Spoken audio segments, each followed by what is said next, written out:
A diferença. Capítulo de número 3, verso 13 diz assim: as vossas palavras foram agressivas para mim, diz o Senhor, mas vós dizeis: que temos falado contra ti? Vós dizeis: inútil é servir a Deus. O que nos proveitou termos cuidado em guardar os seus preceitos e andar de luto diante do Senhor dos Exércitos? Mas agora nós reputamos por bem-aventurados soberbos os que cometem impiedade, certamente prosperam, e até os que tentam ao Senhor escapam.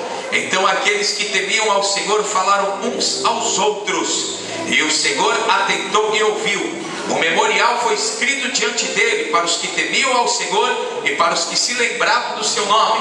Eles serão meus, diz o Senhor dos Exércitos, minha possessão particular. Naquele dia prepararei, poupá-los-ei como um homem poupa seu filho que o serve. Diga comigo: então vereis. Mais uma vez: então vereis. Mas assim: vereis. Olha para o teu irmão e diga assim: você vai ver o agir de Deus na tua vida. Pode se sentar.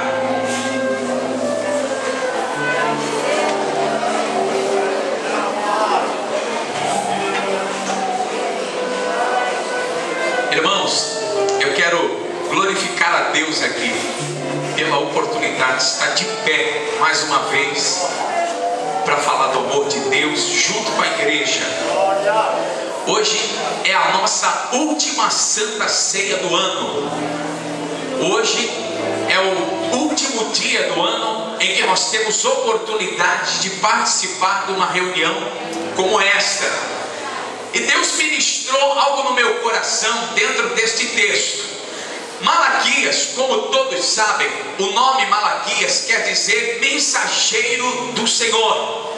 Malaquias foi um homem que entregou a mensagem da parte de Deus aos moradores de Judá, justamente numa época em que Deus havia cumprido as suas promessas para com o seu povo, promessas de restaurar Jerusalém, promessas de restaurar o templo e a casa do Senhor. E a Bíblia nos mostra que mesmo depois de Deus ter levantado do pó, ter levantado das cinzas, ter reerguido o templo em Jerusalém, os judeus se encontravam, mesmo depois de Deus ter cumprido a sua promessa, os judeus se encontravam apáticos na presença de Deus.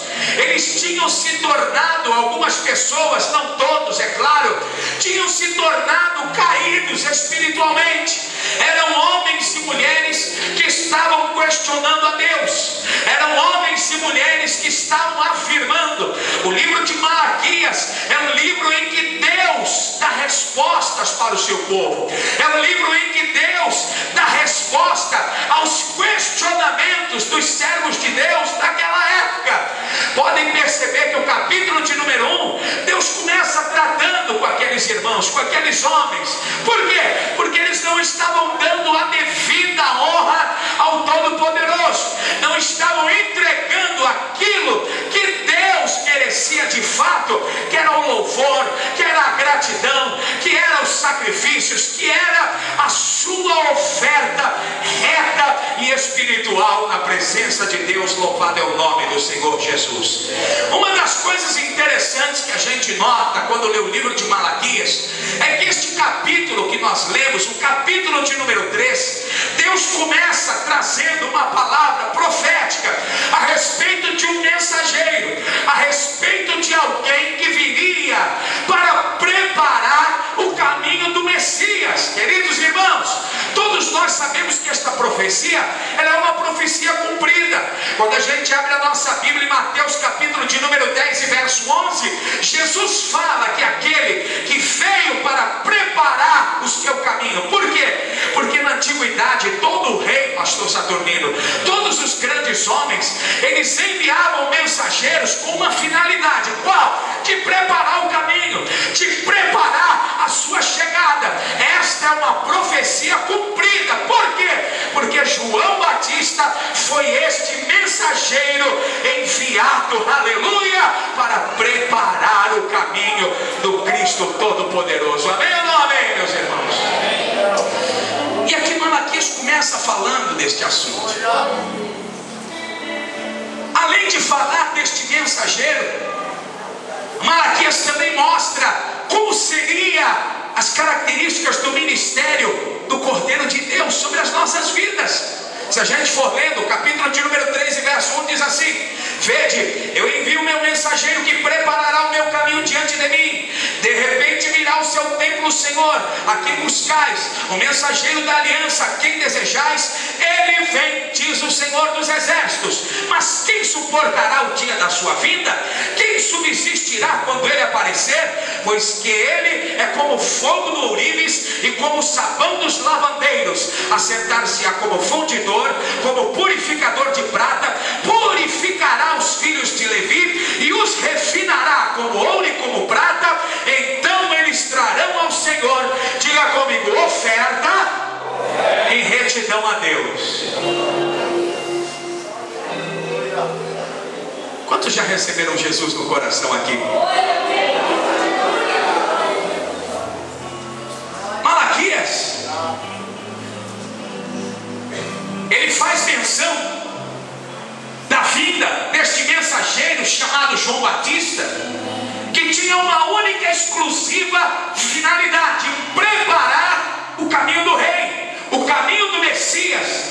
E uma das coisas interessantes que a gente nota, porque os judeus naquela época tinham se tornado cínicos, tinham se tornado pessoas religiosas cuja adoração não representava e não significava quase mais nada aos olhos de Deus, a ponto de Deus falar: olha, por que é que vocês não me honram? Por que é que vocês, quando entram na minha casa, só apresentam o resto, o animal machucado, o animal, aleluia, ferido? Por que é que vocês não entregam mais o melhor dentro da minha casa, os melhores sacrifícios? Deus estava cobrando a nação, porque eles tinham se tornado apáticos. E ele profetiza que este mensageiro viria para preparar o caminho do Senhor, o caminho do Messias, cujo seu ministério tinha duas finalidades específicas. Primeiro, ele seria como fogo do ourives. Diga comigo, fogo do ourives. Mais uma vez, está bem fraco. Fogo do ourives.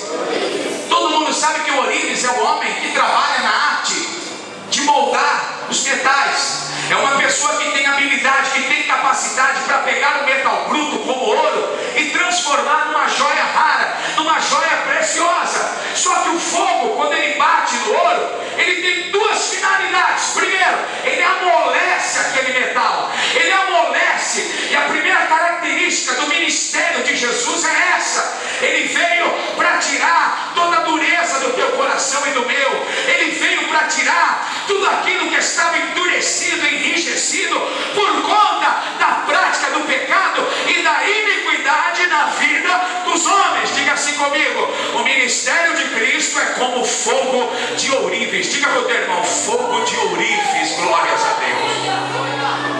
Por quê? Primeiro, ele amolece. Segundo, o propósito do fogo do ourives é que ele tinha uma finalidade purificadora. O ouro era colocado dentro de algo chamado cadinho.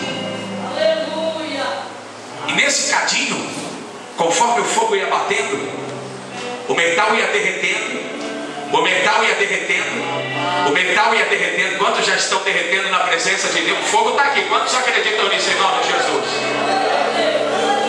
E ali o ourives ia separando o precioso do vil, o que era nobre daquilo que não era. Segunda característica do ministério de Cristo é essa: ele veio para tirar aquilo que não presta dentro do nosso coração, ou seja, para purificar e santificar a nossa vida na presença de Deus. Amém ou não amém, meus irmãos? E ele também veio como o sabão dos lavandeiros. O sabão dos lavandeiros na antiguidade era algo que era despejado, semelhante aos detergentes que as mulheres usam, e era colocado dentro de alguns lugares com água, e ali os homens, quando queriam lavar as suas roupas, quando queriam embranquecer as suas vestes, eles iam calcando com os pés, depois de ter deixado de molho aquela peça de roupa. Ele ia pisando com o pé, ia pisando com o outro, ia pisando com o pé, ia pisando com o outro, e quando ele terminava este processo de pisar a roupa, estava pronta para estender e para ser usada pelos homens, porque na Bíblia está escrito: em todo tempo sejam brancos teus vestidos e nunca falte o óleo sobre a tua cabeça. Amém ou não amém, meus irmãos?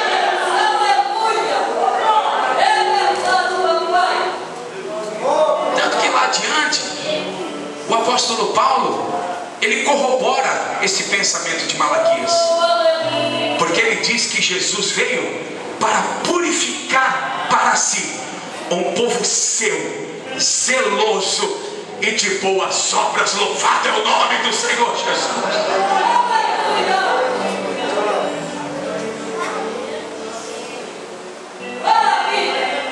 Malaquias mostra as características do ministério do Messias que viria para trabalhar desta maneira no coração das pessoas. Por quê?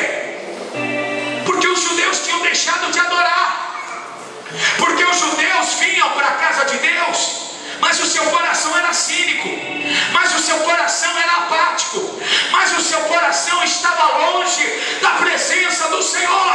Então o que é que Deus faz? Eu vou enviar o meu Filho amado para fazer com que o meu povo volte a me adorar verdadeiramente em minha presença. Louvado é o nome do Senhor Jesus. Aqui no versículo de número 3, diz assim: e assentar-se-á como fundidor, purificador de prata, purificará os filhos de Levi, os refinará como ouro e como prata, e então eles trarão ao Senhor, diga comigo, ofertas em retidão. Quando Jesus se manifestou e ele entrou dentro da minha e da tua vida, ele fez isso, sabe para quê? Para que hoje eu estivesse aqui apresentando uma oferta de retidão na presença de Deus. Aleluia.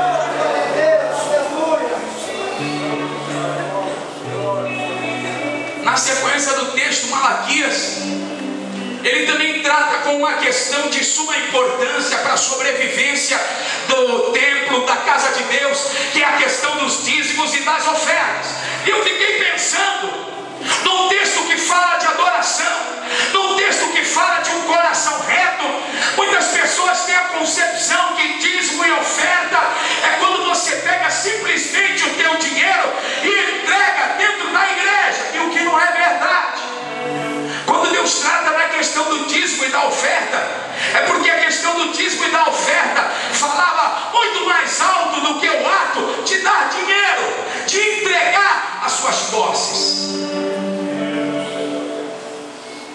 Os dízimos, eles mostravam o tamanho do compromisso que os israelitas tinham para com Deus e os seus propósitos. Diga assim comigo: para com Deus e para com os seus propósitos. Por que para com Deus e os seus propósitos? Porque todos nós sabemos que na antiga aliança, dízimos e ofertas só tinham uma finalidade. Qual? O sustento da casa de Deus, o sustento dos sacerdotes, o sustento daqueles que abriram mão de tudo para ser a tribo escolhida, amém? Que foi recebida como primogênitos pelas mãos do Senhor. Em lugar de todos os primogênitos de Israel, estava a tribo dos levitas. Por isso que os israelitas entregavam. Por quê? Porque eles tinham compromisso com Deus e com os seus propósitos. Diga comigo mais uma vez: compromisso com Deus e com os seus propósitos.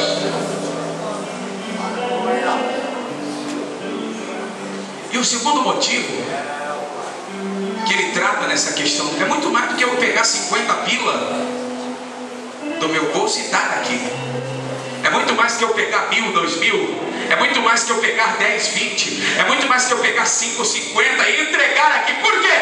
ele trata de duas questões de suma importância que agradam o coração de Deus. Primeiro, compromisso com Deus e com seus propósitos. Segundo, compromisso genuíno para com o meu irmão. Porque os levitas não tinham direito à herança. Os levitas não tinham direito ao trabalho.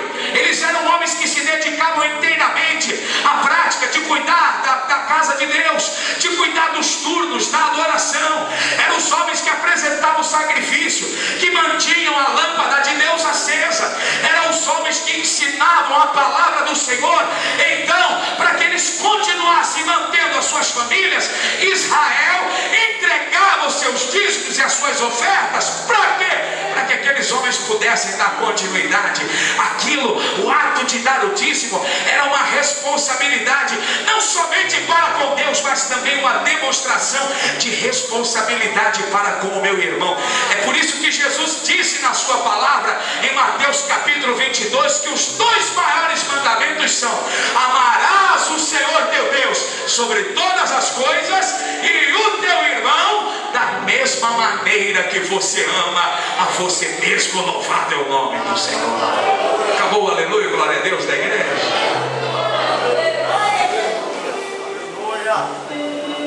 Só que como toda orientação e ordenança de Deus,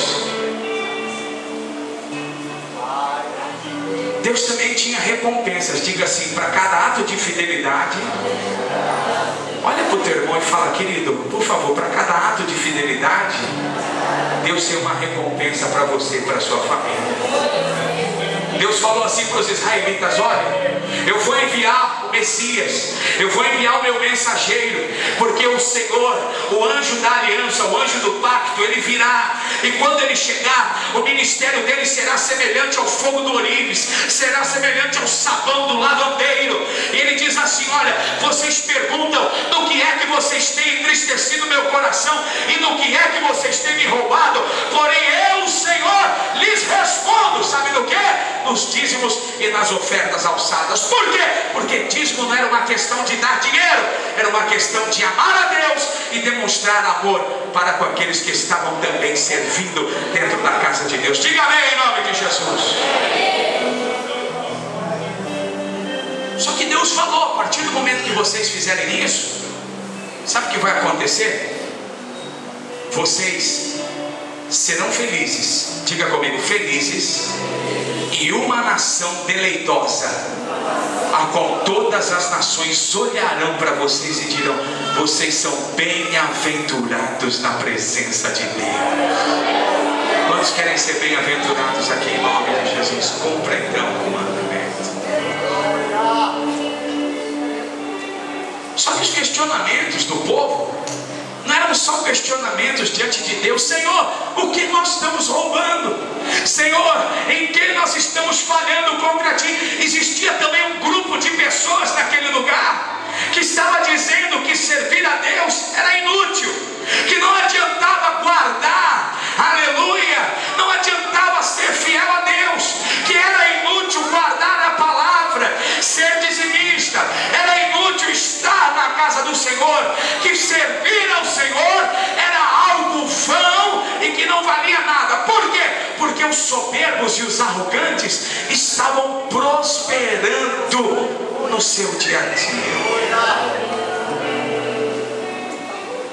E eu queria trazer uma revelação que Deus me deu para vocês. Uma das táticas mais sujas do diabo é semear na tua mente, no teu coração, dizendo: de que adianta você ser crente? De que adianta estar na casa de Deus? De que adianta entregar o dízimo? De que adianta vir aos cultos? De que adianta você se guardar, você ficar fiel, você procurar ser uma pessoa de fé, uma pessoa genuína? De que adianta essa estratégia diabólica de Satanás para os últimos dias contra a igreja? Ele vai procurar semear na tua e na minha vida que servir a Deus é algo inútil, que não vale nada. De que adianta eu ser crente? De que adianta toda essa coisa? De que adianta eu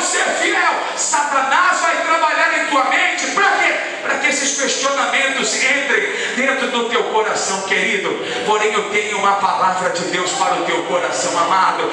Adianta, e adianta muita coisa assim, porque você vai ver a diferença entre aquele que serve e aquele que não serve, entre o que é fiel e aquele que não é. Louvado seja o nome do Senhor Jesus.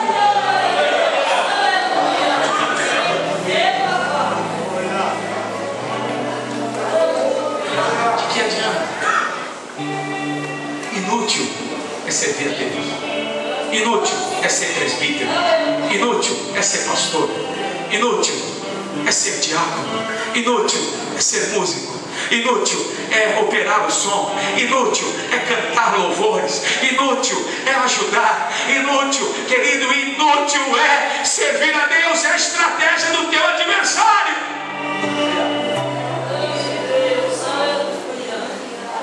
Tanto que no verso de número 13 eles dizem assim: as vossas palavras foram agressivas para mim, diz o Senhor, mas vós dizeis: que temos falado contra ti? Vós dizeis: inútil é servir a Deus. O que nos aproveitou termos cuidado em guardar os seus preceitos e andar de luto diante do Senhor dos Exércitos? Mas agora nós reputamos por bem-aventurados soberbos. Os que cometem impiedade certamente prosperam, e até os que tentam ao Senhor escapam. Então aqueles que temiam ao Senhor falaram uns aos outros. Sabe o que estava acontecendo? O povo estava comentando, irmãos. O cara é arrogante, o cara é soberbo, o cara é mentiroso, o cara está dentro da casa de Deus, ele peca, ele adultera, ele assiste filme pornográfico, ele rouba, ele mente, ele enrola as pessoas. O que adianta eu ser fiel a Deus? Se tem gente na igreja que faz tanta coisa errada, se tem gente fora da igreja que zomba de Deus, zomba da palavra, de que lhe adianta servir a Deus? Os homens começaram a falar: inútil é servir a Deus.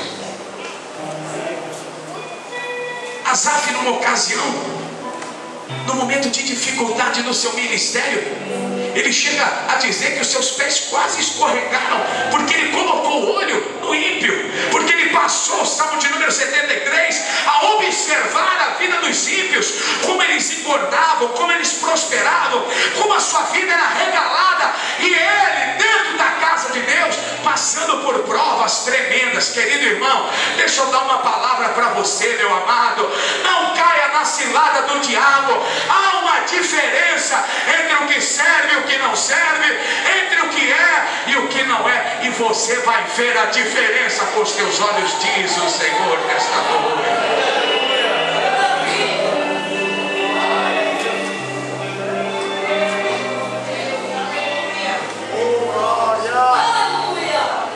De que adianta eu me guardar? De que adianta eu ser fiel? De que adianta eu ser honesto? De que adianta eu ficar aqui? De que adianta eu ir à igreja? De que adianta dar dízimo? Quantos já tiveram questionamentos como esse aqui na sua mente? Eu já tive muitas vezes, irmãos. Aleluia. Quantas vezes eu já parei e fiquei questionando: será que vale a pena? Irmão, vale a pena. Haverá uma diferença, e você vai ver com os teus olhos a diferença entre o que serve e o que não serve.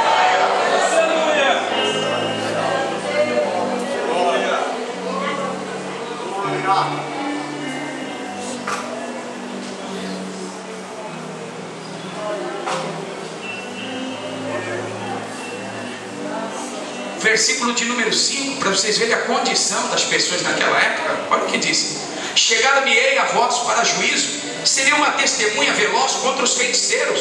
Tinha gente no meio de Jerusalém fazendo feitiçaria contra os adúlteros. Tinha gente que entrava dentro da casa de Deus para cultuar, vivendo no adultério, vivendo numa prática de relações sexuais ilícitas. Que mais? E contra os que juram falsamente, contra os que defraudam o trabalhador, ou seja, gente que enrolava o trabalhador diarista, o trabalhador do dia a dia.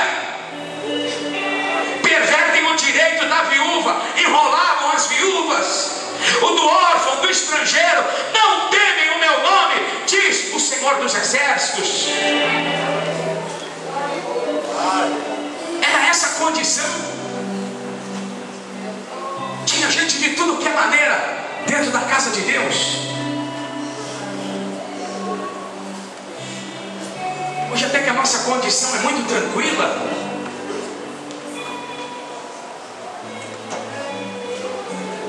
Só que Malaquias era como se ele se levantasse como uma voz profética na sua nação. Era como não, ele se levantou como uma voz profética na sua nação, apontou o dedo para o povo e diz assim: olha, ainda que no meio de vocês tenha feiticeiro, ainda que no meio de vocês tenha adúltero, ainda que no meio de vocês tenha soberbo, ainda que no meio de vocês tenha gente que profere falsa testemunha contra o seu irmão, ele testemunha algo que não viu, ele testemunha algo que não aconteceu, ainda que tenha gente que defraude a viúva, que atrapalha a vida do órfão, do estrangeiro, ainda que tenha gente dessa qualidade, não é inútil servir a Deus, não é inútil ser fiel, não é inútil ficar firme na presença do Senhor. Por quê?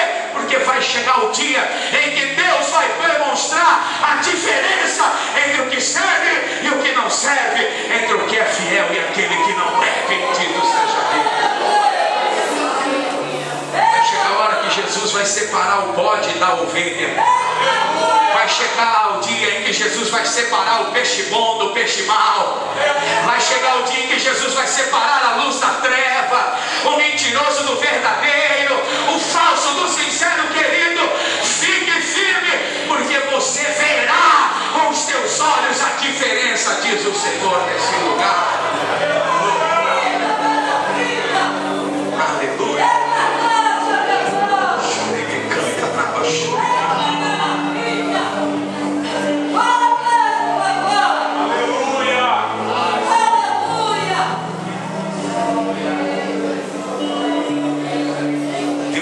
Aqui nessa noite para falar ao teu coração. Faz assim, ó, você verá.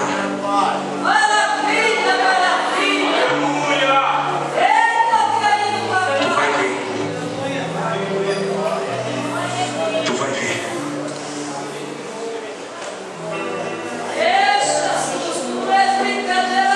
Olha para o teu irmão e diga: meu irmão, você verá o agir de Deus na tua vida. Glória a Deus, aleluia. Você vai ver.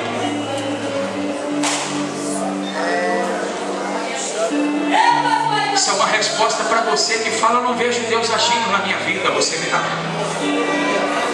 Isso é uma resposta para você que está dizendo: onde Deus está, você verá o agir de Deus, meu querido irmão.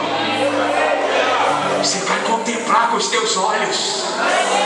Você vai contemplar de olhos abertos aquilo que Deus está por fazer, aquilo que Deus vai fazer na minha e na tua vida. Deus te trouxe aqui nesta noite para te dizer: você verá com os teus olhos o agir de Deus na tua vida. Assim diz o Senhor neste lugar.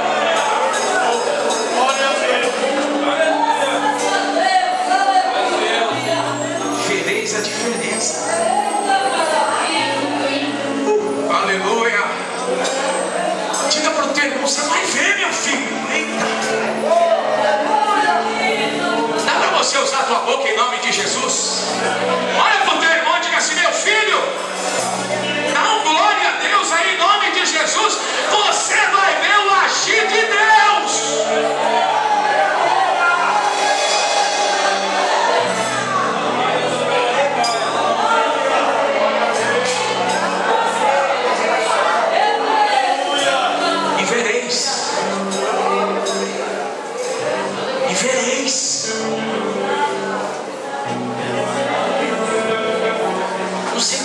Você precisa ver o agir de Deus. Você vai ver, diz o Senhor nesta noite. Não sei qual área que você necessita ver o agir de Deus, ver a diferença. Deus está dizendo dentro da sua palavra que você, com os teus olhos, com esses olhos aqui, ó, você vai ver a ação, o poder, a manifestação, a glória de Deus sobre a tua vida, diz o Senhor neste lugar.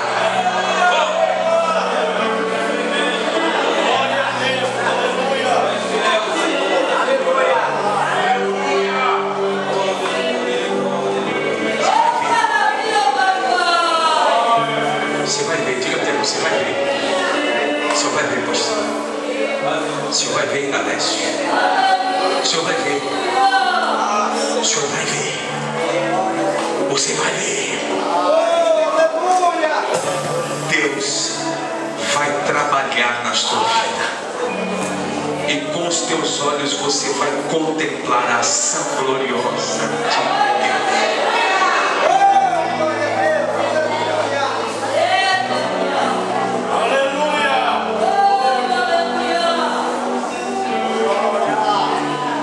Tinha os israelitas, eles vão para o meio do deserto e de repente os exércitos do povo de Deus começam a sentir fome e sede, não tinha água. O profeta disse assim: olha, trazei-me um tangedor, um homem que toque uma harpa. Rapaz, Deus está mudando o sentido da mensagem aqui hoje, meu Deus, me ajuda. E o profeta começou a tanger a harpa, e daqui a pouco ele diz assim: olha, vocês não vão ver nem vento e nem chuva.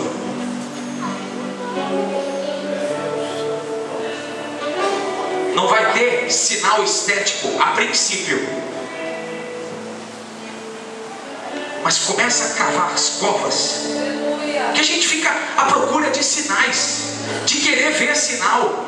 A gente fica à procura de querer ver sinais estéticos. Querido, presta atenção, Deus me deu isso agora. Para de ficar querendo ver sinal. Queira ver o milagre de Deus sobre a tua vida em nome de Jesus.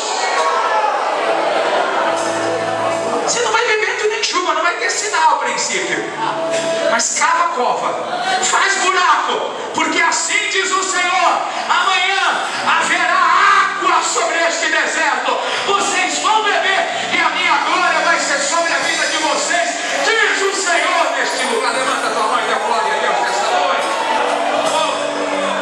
Você fica pedindo sinalzinho para Deus, sinalzinho para Deus.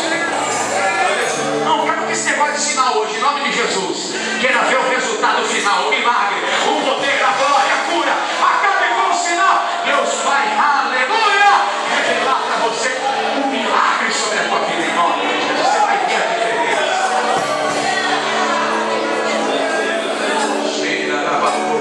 Você não fica pedindo para Deus toda hora sinal. Senhor, usa fulano, usa Beltrano. Eu não quero que use para ninguém não, meu irmão. O que eu quero ver é o resultado do milagre sobre a minha vida em nome de Jesus. A vida inteira, usa isso, usa aquilo, faz assim, querido, se Deus usar, glória a Deus. Mas não é isso que vai me mover, não é isso que vai me movimentar, não é isso que vai fazer o que vai fazer o caminhar é a convicção de que eu vou ver o resultado e o milagre de Deus sobre a minha vida em nome do Senhor Jesus. Diga para o irmão, você vai ver a diferença, meu filho.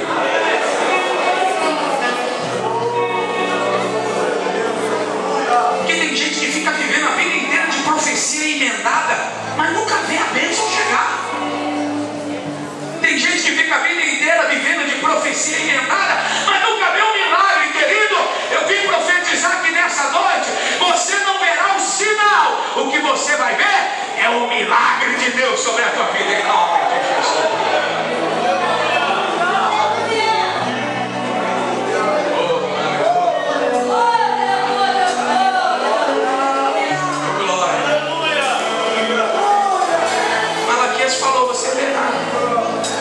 Diferença entre aquele que serve a Deus e aquele que não serve, entre o que é fiel e aquele que não é, entre aquele que é luz e aquele que é trevas. Querido, hoje Deus está dizendo ao teu coração que você verá.